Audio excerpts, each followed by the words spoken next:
Buenas noches tengan ustedes. Zapamainisa Arun Tataptau.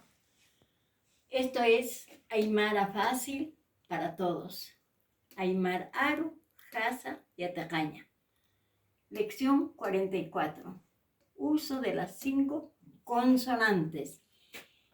Estas letras ya se llaman consonantes en castellano. Che, K, P, T, Q.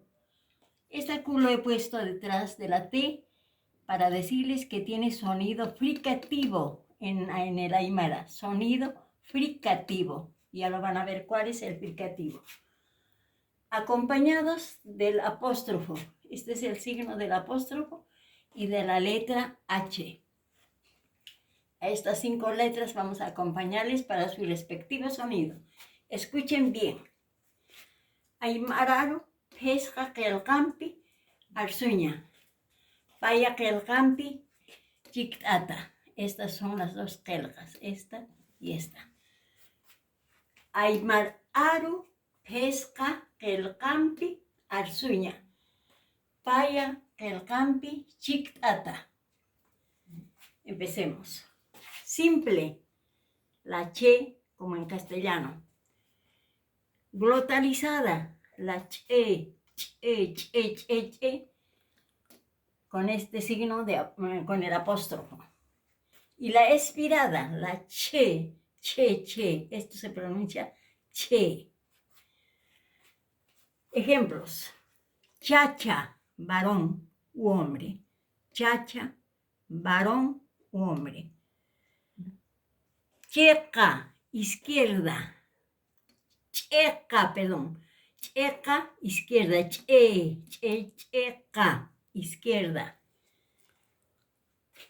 Checa, checa, ala de ave. Churu, isla. Churu, isla. Chapi, espina. Chapi, espina. Chapi, espina.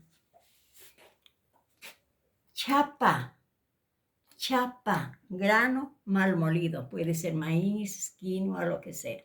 Chapa, grano mal molido. Con la letra K, K simple. Canca, asado.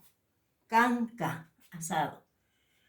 Cauna, este ya es la letra K, con el apóstrofo K. Cauna, huevo.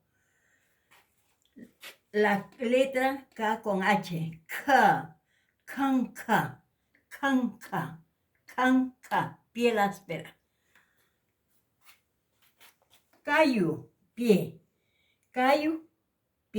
La K como en castellano simple. Aquí con apóstrofo. Cuti, pulga. Cusa, muy bien. Cusa, muy bien. Eso es todo. Buenas noches.